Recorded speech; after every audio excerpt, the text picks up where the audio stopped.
తప్పుకోవడానికి కారణము, ఆధ్యాత్మిక మార్గం నుండి తప్పుకోవడానికి కారణము, ఆ తప్పుకున్న వాళ్ళ యొక్క గమ్యము ఏముంటది అనేది ఈరోజు మనం చూద్దాం. సో, మనకు ఆధ్యాత్మిక మార్గం నుంచి తప్పుకోవడానికి కారణాలు ముఖ్యంగా ఏంటంటే దుస్సాంగత్యము. మనం ఎటువంటి సాంగత్యం, ఆధ్యాత్మిక మార్గాన్ని కోరుకునే వాళ్ళ సాంగత్యము నిత్యం కోరుకుంటే ఆటోమేటిక్‌గా ఆ ఫ్లోలో మనం వెళ్ళిపోతా ఉంటాము. దానికి కారణం మనకు శ్రద్ధ ఉండాల ముఖ్యంగా.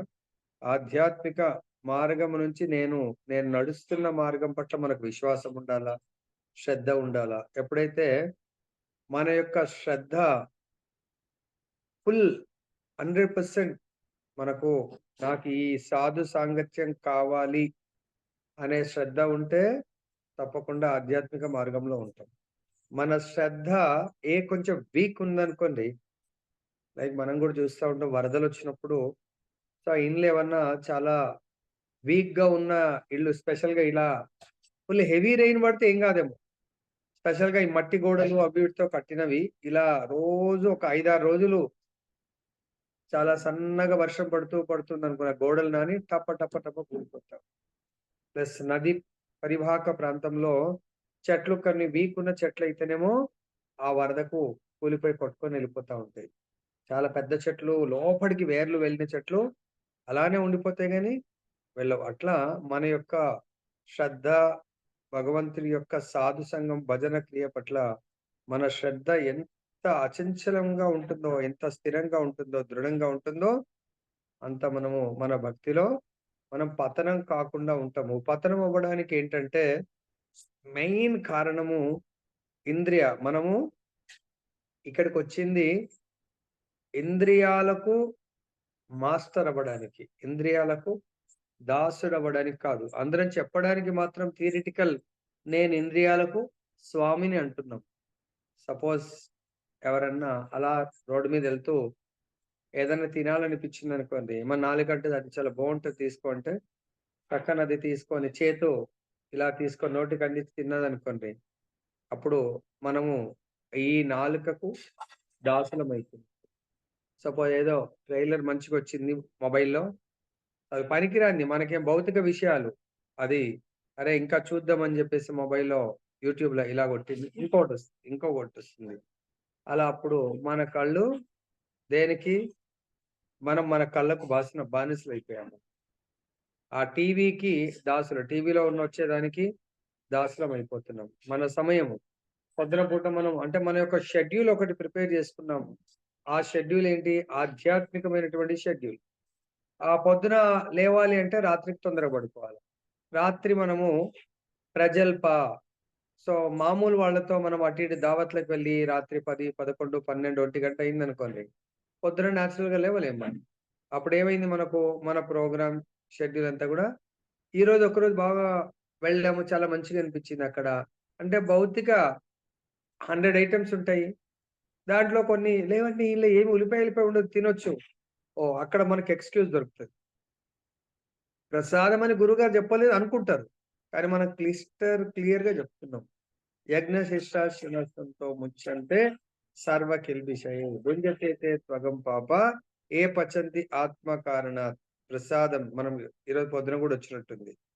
మనకు కావాల్సింది ముఖ్యంగా ప్రసాదం చాలా శ్రవణం భగవంతుడి యొక్క నామ రూప గుణ లీలల శ్రవణము ప్రసాదంతో మనము మన జీవిత లక్ష్యం వైపు మనము ప్రయాణించొచ్చు. సో, ఇక్కడ మనకు దావత్‌లో చాలా సేపు రాత్రి వరకు జరిగి రాత్రికి ఎప్పుడో భోజనం పెడతారు. ప్లస్ అక్కడ వేడి వేడిది సూపులవి 4 గంటలు చలో తీసుకో. సో, ఇంకేదో పన్నీర్‌ది టిక్కా ఉంటది అది తీసుకో. సో, ఇదంతా గూడా నాలుక ఒకటి చూసిందా 2, 3, 4 ఇక దాన్ని మనము అరికట్టలేము. అలా ఒక ఫంక్షన్ ఇంకో అతనంటే రేపు కూడా ఇంకో ఫంక్షన్ ఉంది. అంటే మన ఆధ్యాత్మిక పదం నుంచి మనల్ని తప్పించేదేంటి? ఈ భౌతిక ఇంద్రియ సుఖాలను చెడు సాంగత్యం వల్ల ఎవరైతే ఉంటారో వాళ్ళు మనల్ని తీసుకెళ్తా ఉంటారు. దట్ ఈస్ మాయ మనని ఇంకా ఆధ్యాత్మిక పదం నుంచి మనకు తప్పిస్తా ఉంటుంది. తప్పించడానికి కారణం ఏంటంటే మన ఇంద్రియార్థాలను ఇంద్రియాల యొక్క సుఖాలను ఎవరైతే కోరుకుంటారో వాళ్ళు ఆధ్యాత్మికంగా పతనమైతారు. ఇంద్రియ సుఖాలను ఎవరైతే నియంత్రించుకుంటారో వాళ్ళని స్వామి, గోస్వామి అంటారు. గో అంటే ఇంద్రియాలు, ఇంద్రియాలకు స్వామి. మనకు పలానా టైం యెస్ నాది కటౌట్. 10:00 లోపల నాకింకా డోంట్ డిస్టర్బ్ మీ. సో, దాని తర్వాత జనరల్‌గా సరిగ్గా రాత్రిపూట ఏదైనా బిజినెస్ ఉంటే అది వదిలేయండి. ఎక్సెప్షనల్. సో, మామూలుగా అయితే మన బిజినెస్ ఇప్పుడు ఎంప్లాయీస్ ఉన్నారు. ఏం పనుంది? ఇప్పుడు నేను డ్యూటీకి వెళ్ళొచ్చిన. So, my business is closed.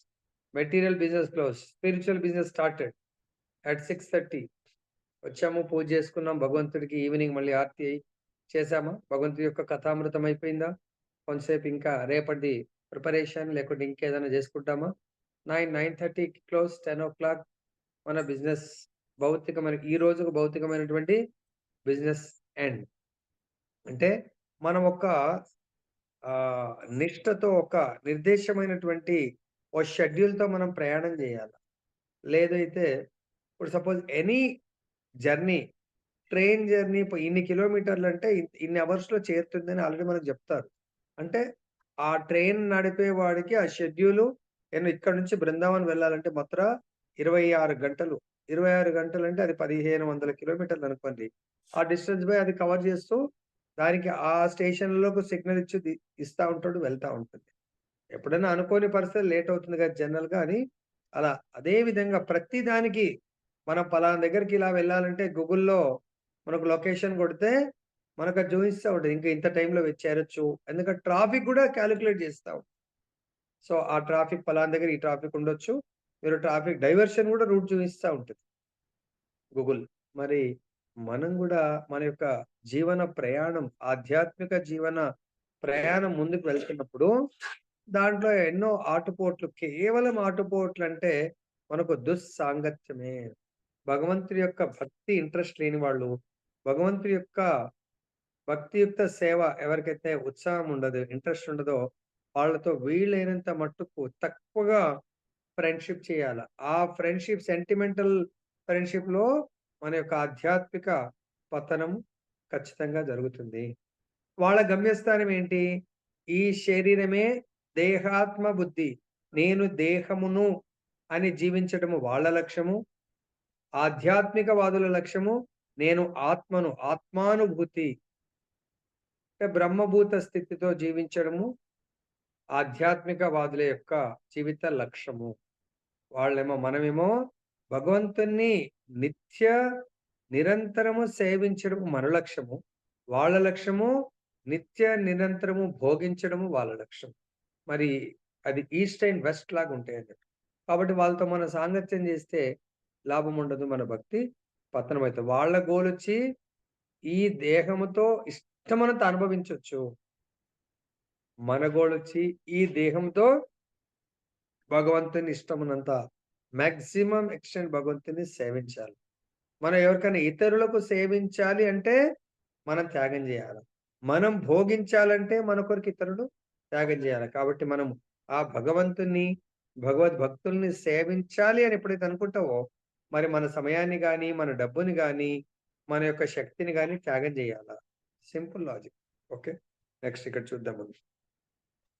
మహాభావుడవైన ఓ కృష్ణ, ఆధ్యాత్మిక మార్గం నుండి వైదొలిగిన అట్టి మానవుడు ఆధ్యాత్మిక జయమును మరియు లౌకిక జయం రెండింటిని పొందని వాడై ఎచ్చోటను స్థానము లేకుండా ఇది కాదు అది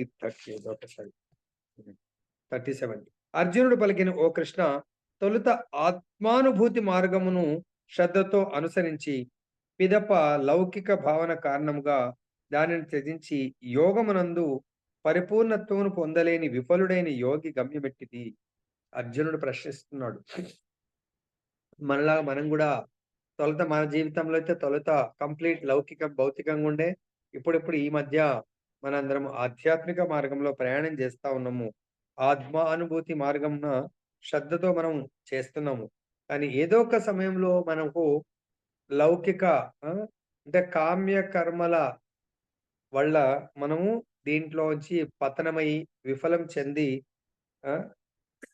మనము ఎండ్ లైఫ్ వరకు ఉండకపోతే, మరి అటువంటి యోగి యొక్క గమ్యం ఎట్టిది? మరి వాళ్ళకు ఎలాంటి గమ్యస్థానం దొరుకుతుంది? దీనికి మనకు భగవద్గీతలో ఆల్రెడీ భగవంతుడు చెప్పడం జరిగింది. అంత్యకాలేచ మామేవ స్మరణ్ముక్త్వా కలేవరం ప్రయాతి సమద్భావం యాతి నాతి యస్ర సంశయ. అంత్యకాలంలో ఒకడు నన్ను స్మరిస్తే నా లోకమొస్తారు. లేదా యం వాపి స్మరణ భావం చదిత్యంతే కలేవరం తం తమేవైతే కౌంతేయ సదా తద్భావ భావిత. ఎవరు ఏ భావంతో దేహాన్ని అంత్యకాలంలో చేయిస్తారో అది ఇమ్మీడియేట్‌గా తీసుకుంటారు. ఇక్కడ మనం మొదట చేశాము, తర్వాత మనం చేయలేదు అంటే, దాన్ని బట్టి మనకు నెక్స్ట్ దేహము వస్తుంది. ఎట్లయితే జడభరతుడు. జడభరతుడు చాలా భక్తియుక్త సేవ చేస్తాడు. కానీ ఫ్యామిలీని వదిలేసి సంపూర్ణంగా ఆయన తపస్సు జేయడానికి వెళ్లి, అక్కడ ఒక జింకతో అటాచ్‌మెంట్ అయిపోయి, సో, చనిపోయేప్పుడు ఆ జింక గురించి ఆలోచిస్తూ చనిపోతాడు కాబట్టి నెక్స్ట్ లైఫ్‌ల ఆయన జింకలాగా జన్మ తీసుకోవాల్సొస్తుంది. తర్వాత మళ్ళీ భగవంతుడు కాకపోతే ఇక్కడ మనం చేసుకున్నటువంటి ప్రతి కర్మ, మనం కర్మ ఫలాలను అనుభవించాలా? సో, కాకపోతే ఇక్కడ మనం చాలా డబ్బు సంపాదించి వదిలిపెట్టి వెళ్తే, నెక్స్ట్ లైఫ్‌లో వచ్చి మళ్ళీ నేను అనుభవిస్తాననేది గ్యారంటీ ఉండదు. లేట్ కైలాష్ చాలా డబ్బు సంపాదించిండు, పిల్లలకిచ్చాడు. దాన్ని కాపాడడానికి కుక్క జన్మొచ్చింది అని కుక్క జన్మలో కాపాడతాడా? దాని నెక్స్ట్ లైఫ్ మళ్ళీ పాము జన్మొచ్చింది. మరి అక్కడ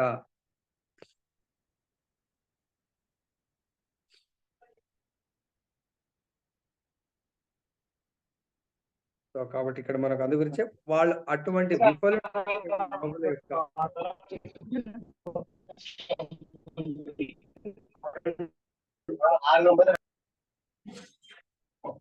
భాష్యం. ఆత్మానుభూతిని పొందు మార్గము లేక యోగ మార్గము భగవద్గీత యందు వర్ణింపబడింది. జీవుడు వాస్తవమునకు ఈ పాంచభౌతిక దేహము కాదనియు, దానికి భిన్నుడనియు మరియు సచ్చిత్ ఆనందమందే అతనికి నిజమైన ఆనందము కలదని తెలిపిడి జ్ఞానమే ఆత్మానుభూతికి గల మూల సూత్రము. కాబట్టి ఇక్కడ ఆత్మానుభూతికి మూల సూత్రము మనము ఆత్మలము.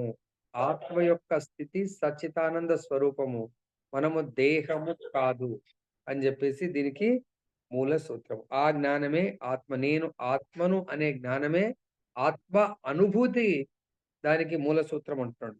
ఇట్టి నిత్య జీవనము, జ్ఞానము మరియు ఆనందము అనునవి ఆధ్యాత్మికములైనందున మనోదేహములు రెండింటికిని అతీతములు.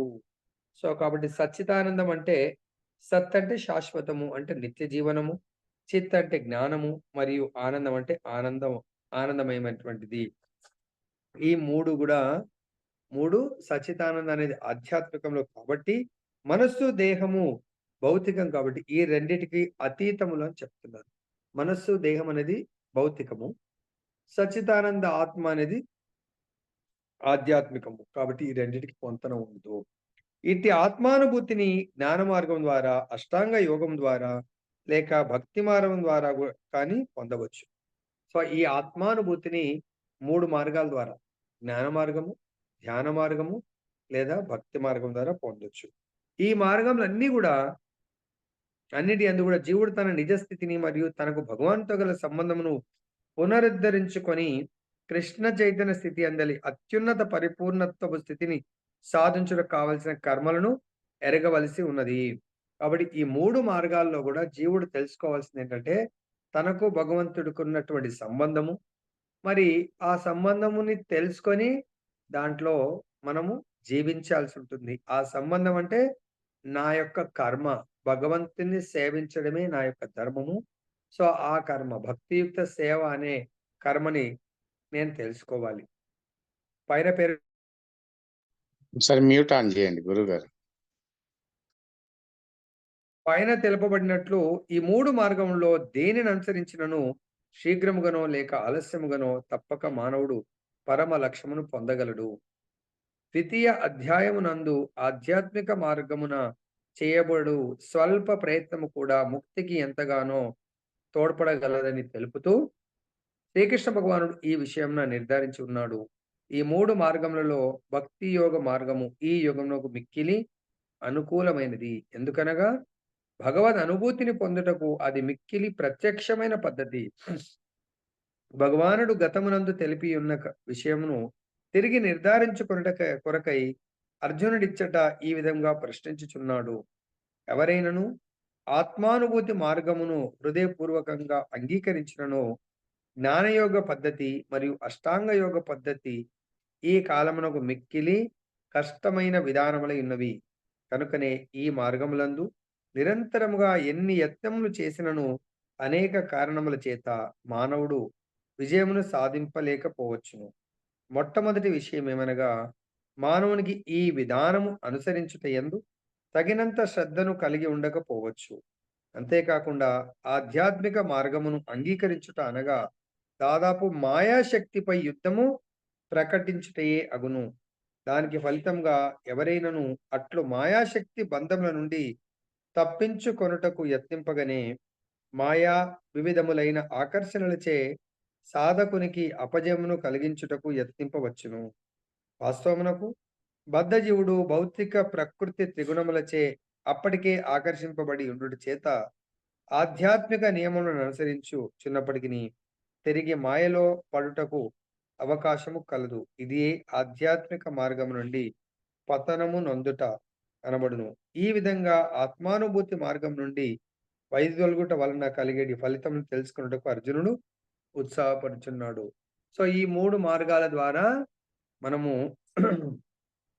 ఆత్మానుభూతిని పొందొచ్చు. కానీ కలియుగంలో జ్ఞానము మనకు బుద్ధి తక్కువ, జ్ఞాపక శక్తి తక్కువ. ఇది సత్యయుగంలో అయితే జ్ఞాన మార్గం ఓకే. ఎందుకంటే అప్పుడు హ్మ్. సో జస్ట్ ఓరల్‌గా ఒక్కసారి రిసైట్ చేసే ఏకసంతాగ్రహిలాగా వాళ్ళు జ్ఞాపకం ఉంచుకునేవాళ్ళు శాస్త్రాలన్నీ గూడా.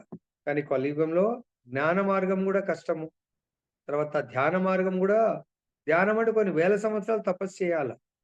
సో అది గూడా కష్టం. లైక్ ఎగ్జాంపుల్ ఆహ్, కర్దమ ముని ఉన్నారు. కర్దమ ముని బ్రహ్మచారిగా ఉన్నప్పుడే వా గృహస్థ జీవితాన్ని ప్లస్ వానప్రస్థ జీవితాన్ని గూడా ప్రిపేర్ అయిపోయిండు. ఎందుకు? ఆయన భగవంతుడి ఆదేశానుసారం పెళ్లి చేసుకోవాలనుకున్నాడు. కానీ చేసుకొని అక్కడే స్థిరపడిపోవాలనుకోలేదు. చేసుకున్న తర్వాత అప్పుడే జెప్పేసిండు. నేను ఒక్క కుమారుడిని కన్న తర్వాత నేను ఈ యొక్క గృహస్థ ఆశ్రమాన్ని వదిలేస్తాను. ఎందుకు? ధ్యాన యోగానికి ఆయన వెళ్ళిపోవడానికి కొరకు సిద్ధమయ్యాడు. కానీ కలియుగంలో నా జ్ఞాన మార్గము చాలా బుద్ధి తక్కువ, జ్ఞాపక శక్తి తక్కువ, ఆ బోధించేవాళ్ళు తక్కువ. కాబట్టి జ్ఞాన మార్గం ద్వారా మనము ఆత్మానుభూతిని పొందలేము. అంటే కేవలం అదే అయితే. తర్వాత ధ్యాన మార్గం అయితే ఇంకా టఫ్. కాబట్టి మనకేం చెప్తారు ఆచార్యులు, భక్తి మార్గము చాలా సులభమైంది. సో, ఈ భక్తి మార్గంలో గూడా మనము ఒకవేళ మనం పతనమైనట్టయితే దాని యొక్క పరిస్థితి ఏంటి అని అర్జునుడు అడుగుతున్నాడు భగవంతుడిని. నెక్స్ట్ శ్లోక. మహాబాహుడవైన ఓ కృష్ణ, ఆధ్యాత్మిక మార్గం నుండి వైదొలిగిన అట్టి మానవుడు ఆధ్యాత్మిక జయమును మరియు లౌకిక జయమును రెండింటిని పొందని వాడై ఎచ్చోటను స్థానం లేకుండా వాయువుచే చెదరగొట్టబడిన మేఘం వలె నశింపడా. ఆయన ఉద్దేశ్యం ఏంటంటే మనందరం కూడా ఇప్పుడు చూడండి భౌతిక జీవితాన్ని దాదాపు వదులుకొని ఆధ్యాత్మిక జీవితం సైడ్ వస్తుంది. అన్ని బిజినెస్‌లు, అవి జాబ్‌లు, రిటైర్మెంట్ తీసుకొని ఇంకెందుకులే వైరాగ్యంలాగా. కానీ ఇక్కడ కొంత ప్రయాణం చేసి, అప్పుడు మళ్ళీ ఏదో మాయా ప్రభావం వల్ల మనం మళ్ళీ లౌకికానికి వెళ్దాం అనుకున్నాం అనుకోండి. అప్పుడు మన దగ్గర డబ్బులుండవు. చాలా సార్లు జరుగుతది కొంతమంది ప్రాపర్ అండర్‌స్టాండింగ్ లేక, ప్రాపర్ గైడ్ ఇచ్చేవాళ్ళు అంటే గైడ్ చేసేవాళ్ళు లేక, వాళ్ళు ఒకానొక పరిస్థితిలో ఏదైనా ఫ్రస్ట్రేషన్ వచ్చి, వాళ్ళకు సరియైన మార్గనిర్దేశకత్వాన్ని చూయించే వాళ్ళు లేరనుకోండి. అప్పుడు ఈ ఆధ్యాత్మికత్వంలోంచి కూడా వెళ్ళిపోతారు. అప్పుడు భౌతికంగా ఏమైనా చేసుకుందామనే శక్తి ఉండదు. ప్లస్ వాళ్ళ దగ్గర డబ్బులు ఉండకపోవచ్చు. అదే అడుగుతున్నారు. ఇటు ఆధ్యాత్మిక జయమును కోల్పోయారు. లౌకిక జయం రెండిటిని గూడా పొందకుండా ఎట్లయితే వర్షాకాలం చాలా గాలొచ్చినప్పుడు మేఘాలను తరుముకుంటా పోయినట్టుగా మరి వాళ్ళ జీవితం పరిస్థితి ఏంటి అని అడుగుతున్నారు. దానికి భాష్యం. మానవ అభ్యుదయమునకు 2 మార్గములు కలవు. మనం ఎప్పుడు చెప్తా ఉంటాం. మానవ జీవితానికి 2 మార్గాలు. ఒకటి లౌకికవాదులకు ఆధ్యాత్మికత నందు ఆసక్తి ఉండదు.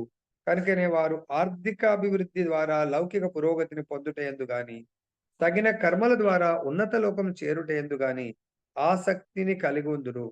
కానీ ఎవరైనను ఆధ్యాత్మిక మార్గమును పాటించినచో అట్టి భౌతిక కార్యములను విడిచి, భౌతిక సుఖములు అనబడు వాటన్నింటిని కూడా త్యజింపవలసి వచ్చును. ఇట్టి ఉత్తమ స్థితిని పొందగోరు యోగి ఉత్తీర్ణుడు కానిచో బాహ్యమునకు 2 విధాల నష్టపోయిన వాడగును. మరో మాటలో అతడు భౌతిక సుఖమును అనుభవింపలేడు. అట్లే ఆధ్యాత్మిక విజయమును కూడా పొందలేడు. అతనికి స్థిరమైన స్థానం ఉండదు. అతడు వాయువు చేత చెదరగొట్టబడిన మేఘం వలె ఉండును. కొన్ని మార్లు ఆకాశమున మేఘము ఒక చిన్న మేఘము నుండి విడివడి పెద్ద మేఘంతో కలియుచుండును. కానీ అతిపెద్ద మేఘంతో కలియజాలనిచో వాయువుచే చెదరగొట్టబడి విశాలమైన ఆకాశమున జాడ లేకుండా పోవును. బ్రహ్మము పరమాత్మ భగవానునిగా వ్యక్తమగునట్టి పరతత్వపు అంశ రూపమే జీవుడు అని ఎరుగగలిగే ఆత్మానుభూతి మార్గమే బ్రహ్మణః పతి అనబడును. శ్రీకృష్ణ భగవానుడే ఆ పరతత్వపు సంపూర్ణ స్వరూపమగుటచే అతనిని శరణు పొందిన వాడు సఫలత సాధించిన పరిపూర్ణ యోగి కాగలడు. కానీ బ్రహ్మానుభూతి మరియు పరమాత్మానుభూతి ద్వారా ఇట్టి జీవిత లక్ష్యంను చేరగలుగుటకు ఎన్నో జన్మలు అవసరమగును. బహునాం జన్మనామంతే జ్ఞానవాన్ మాం ప్రపద్యతే వాసుదేవ సర్వమితి స మహాత్మా సుదుర్లభ. కనుకనే ప్రత్యక్ష విధానమైన భక్తి యోగము లేక కృష్ణ చైతన్యమే సర్వోత్తమమైన ఆధ్యాత్మిక అనుభూతి మార్గమై ఉంది. సో ఇక్కడ అర్జునుడు అడుగుతున్నారు. సో వీళ్ళు ఒకవేళ కొంతకాలం ఇప్పుడు మనలాగానే 4 ఏళ్ళు అయింది. ఇంకో 2 ఏళ్ళు చేసి ఏదో మాయ వల్ల మనము ఎవరితో క్లాష్ వచ్చి ఏదో సంథింగ్ అది మాయనే. ఏదో విధంగా ఈ మార్గం నుంచే మనం తప్పుకున్నాం అనుకోండి. ఎన్నో రీజన్స్ ఉంటాయి. భక్తి క్లాస్ వింటున్నాము. ఏదో ఒక సందర్భంలో మనకు నచ్చని విషయం ఏదో చెప్పారు. లేకుంటే మనకేదో గట్టిగా మందలించారు. లేకుంటే టూర్‌లో వెళ్ళినాము. అక్కడేదో చేదు అనుభవం అయింది. ఇంకా ఏదో యాత్రలున్నాయి. అక్కడ యాత్రలో ఎవరో మనల్ని మోసం చేశారు. లేకుంటే ఏదో సంథింగ్ అట్లా జరిగిందనుకోండి. అప్పుడు ఇంక భక్తి లాభం లేదు. అన్నీ వదులుకొని ఈడికొస్తే నాకిలా జరిగిందని జెప్పేసి మళ్ళీ చాలా మంది ఎళ్తుంటారు అట్లా. తిరిగి మళ్ళీ లౌకికం దాంట్లోకెళ్ళిపోతారు. అక్కడ గూడా సక్సెస్ గారు. అక్కడ సక్సెస్ అవ్వడం మన ప్రారబ్ధ కర్మ కూడా ఉండాల. అప్పుడు వాళ్ళ పరిస్థితి ఆధ్యాత్మికంగా కోల్పోయినట్టు అవుతది. భౌతికంగా గూడా కోల్పోయిన వాళ్ళవుతారు. మరి వాళ్ళ పరిస్థితి ఏంది అని జెప్పేసి అర్జునుడు కృష్ణ భగవానుని అడుగుతున్నాడు. ఇక్కడ భగవంతుడు చెప్తున్నాడు. సో, భగవంతుడిని మనము బ్రహ్మన్ పరమాత్మ భగవాన్. బ్రహ్మన్ అంటే జ్ఞానముతో కలియుగంలో భగవంతుని పొందడం కష్టము. పరమాత్మ అనుభూతి. అది యోగా పద్ధతి ద్వారా కష్టము. చాలా సులభమైన పద్ధతి ఏంటంటే భగవాన్ సచ్చిదానంద స్వరూపుడైనటువంటి ఆ భగవంతుణ్ణి పూర్ణ పురుషోత్తముణ్ణి భక్తియుక్త సేవ ద్వారా భగవంతుణ్ణి సేవిస్తూ చాలా సులభంగా భగవంతుని పొందొచ్చు. అదే మనం ఒకవేళ జ్ఞాన మార్గము, ధ్యాన మార్గం అయితే బహునాం జన్మనామంతే ఎన్నో జన్మలు సమయం పట్టొచ్చు. వాసుదేవ సర్వమితి సమహాత్మ. ఆ వాసుదేవుడే సర్వం అనే స్థితికి జ్ఞాన, ధ్యాన ద్వారా మనం రావడం చాలా కష్టం. అదే భక్తి యోగం ద్వారా మొదటి నుంచే భగవంతుడే సర్వస్వము అని మనం భగవంతుని సేవిస్తా ఉంటాము. నెక్స్ట్ శ్లోకం. అది చాలా సులభమైన మార్గం అంటున్నారు. సర్వోత్తమమైనటువంటి మార్గం అని చెప్తున్నారు. దీని యొక్క ఆన్సర్స్ ఈ ప్రశ్నలకు ఆన్సర్ మళ్ళీ రేపుంటాయి. ఓకే. తర్వాత ఓ కృష్ణ ఈ నా సందేహమును సంపూర్ణంగా తొలగించమని నిన్ను ప్రార్థించున్నాను. ఈ సందేహం ఛేదించకు నీవు తప్ప ఇతరులెవరునూ కనబడుట లేదు. అర్జునుడు అడుగుతున్నాడు. ఈ ప్రపంచంలో చాలా మంది ఉన్నారు. అర్జునుడికి ఈవెన్ గురువులు ఉన్నారు. అందరూ ఉన్నారు. భీష్మ పితామహ అందరూ ఎంతో మంది ఉన్నారు. కానీ నా యొక్క సందేహాలను కేవలం నువ్వు తప్ప వేరే వాళ్ళు ఎవరు నివృత్తి చేయలేరు అని ఎందుకు కృష్ణుని అడుగుతున్నాడు? కాంటెక్స్ట్ ఏంటంటే గురువు తప్ప. అట్లాంటి ఇప్పుడు సపోజ్ ఆ కాంటెక్స్ట్‌లో తీసుకోకుండా భగవంతుడు అంటే దెన్ మీరు భగవంతుడి దగ్గర వెళ్లి కృష్ణ మీరే నన్ను ఇప్పుడు మీరు చెప్పిన శ్లోకాన్ని రిఫరెన్స్ తీసుకుంటే అంతటా మీరు మీ ఇంట్లో కూడా భగవంతుని చూస్తున్నారు కాబట్టి, ఏ కృష్ణ నువ్వే నాకు భగవద్గీత జ్ఞానాన్ని ఇవ్వండి. మీరు చెప్తేనే నేను ఒప్పుకుంటాను. మీరు చెప్తేనే నేను ముందుకు వెళ్తాను. How it is possible? So అది ఆ కోణంలో అర్జునుడు అంటున్నాడు, మీరు తప్ప ఈ సందేహమును ఛేదించుటకు నీవు తప్ప ఇతరులు ఎవరినూ కనబడట్లేదు అని చెప్తుండన్నట్టు. శ్రీకృష్ణుడు భూత భవిష్యత్ వర్తమాన పూర్తిగా ఎరిగినవాడు. జీవులన్నీ తమ వ్యక్తిత్వంతో గతమునందును వర్తమానమునందును భవిష్యత్తునందును నిలిచి ఉందరనియు భౌతిక బంధముల నుండి విముక్తిని పొందినప్పటికీ వారట్లే భవిష్యత్తు కాలం నందు కూడా వ్యక్తిత్వంతో కొనసాగుచుందురని భగవద్గీత ఆరంభమున 2.12 భగవానుడు తెలిపి ఉండెను. ఈ విధంగా జీవుని భవిష్యత్తును గూర్చిన ప్రశ్నకు అతడు ఇదివరకే స్పష్టంగా సమాధానమిచ్చెను. కానీ ఇప్పుడు అర్జునుడు సామాన్య జీవుని విషయమును గూర్చి గాకుండా ఆధ్యాత్మిక మార్గమునందు విజయమును సాధింపలేని యోగి భవిష్యత్తును గూర్చి తెలియగోరుచున్నాడు. వాస్తవమునకు శ్రీకృష్ణునితో సమానులు గాని అతని కంటే అధికులు గాని ఎవరూ లేరు. కనుకనే యోగులు మరియు తత్వవేత్తలని పిలువబడు వారు కూడా ప్రకృతి దయపై ఆధారపడి ఉండువారే. కనుక ముమ్మాటికి శ్రీకృష్ణ సమానులు కాజాలరు. శ్రీకృష్ణుడు భూత భవిష్యత్ వర్తమానములను సంపూర్ణంగా ఎరిగి ఉంచే అతని తీర్పు సర్వ సందేహములకు సంపూర్ణ సమాధానము. కానీ అతనిని మాత్రం ఎవ్వరును ఎరగజాలరు. శ్రీకృష్ణుడు మరియు కృష్ణ చైతన్యము గల భక్తులు మాత్రమే ఏది ఎట్టిదని విషయం పూర్తిగా ఎరిగి ఉందరో. ఇక్కడ ఇచ్చాడు చూడండి. కృష్ణుడి యొక్క శుద్ధ భక్తులు, కృష్ణ చైతన్యమున గల భక్తులు మాత్రమే సో మన యొక్క జీవిత లక్ష్యం గురించి క్లియర్ గా చెప్పగలుగుతారు. అంటే ఇక్కడ భగవంతుడి యొక్క ప్రతి రూపము ఆచార్యుడు మాత్రమే మనకు ప్రాపర్ గా మనకు గైడ్ చేయగలుగుతారు. అందు గురించి ఎలా అయితే అర్జునుడు అఫ్కోర్స్ భగవంతుడు దేవాది దేవుడు, అర్జునుడు శుద్ధ భక్తుడు, భగవంతుడు స్వయం దేవాది దేవుడు. అంటే అర్జునుడికి ఎట్లయితే అక్కడ కృష్ణుడిని దేవాదేవుడు కాదు, కృష్ణుడు కృష్ణం వందే జగద్గురువు. సో భగవంతుడు గురు స్థానాన్ని పోషించాడు కాబట్టి నా లోపల ఉన్నటువంటి అజ్ఞానాన్ని కానీ నా సందేహాలనే చీకటిని తొలగించండి, మీ యొక్క జ్ఞాన జ్యోతి ద్వారా తొలగించండి అని వేడుకుంటున్నాడు. లాస్ట్ గా ఫైనల్ కన్క్లూజన్ ఏంటంటే ఇటువంటి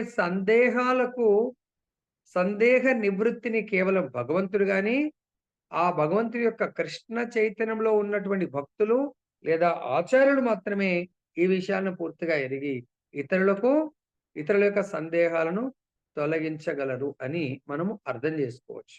అందు గురించే గురు శిష్య పరంపర అంటున్నారు.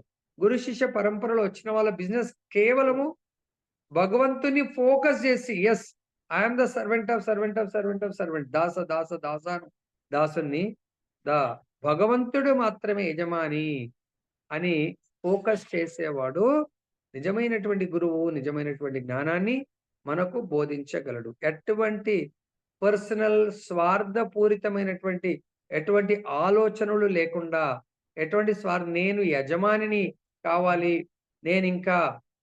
నేను భగవంతుని కావాలి, భగవంతుడు లాంటి నేను దాన్ని ఏమంటారు సేవలు తీసుకోవాలి, లేకుంటే భగవంతుడు లాంటి గొప్ప కీర్తి ప్రతిష్టలు కావాలి నాకు కూడా అలాంటిది అనుకునేవాడు జీరో అన్నట్టు. కేవలము గురువు గారి యొక్క డ్యూటీ పోస్ట్ మెన్ డ్యూటీ. తనకంటే ముందు ఆచార్యులు ఏమైతే చెప్పారో కేవలం Krishna or Vishnu is the supreme, other ఇంకా మిగతా వాళ్ళందరూ కూడా భగవంతుడి యొక్క సేవకులు అని ఎవరైతే ప్రొజెక్ట్ చేయగలుగుతారో they are real devotees, they are real acharyas, real saviours of our souls. మన యొక్క ఆత్మలను సేవ్ చేయగలిగేటువంటి వారు అని మనం భావించి వాళ్ళతో సాంగత్యం చేయడానికి ముందుకు వెళ్ళాలి. జయ బోలో గ్రంథ శ్రీమద్ భగవద్గీత की जय, श्री श्री राधारमण लाल की जय, जगन्नाथ बलदेव सुभद्रा माई की जय, गौरनिताय भगवान की जय, जगत गुरु श्री प्रभुपाद की जय, श्री श्रीपाद गुरु महाराज की जय. ఎవరికైనా ఏమైనా సందేహాలు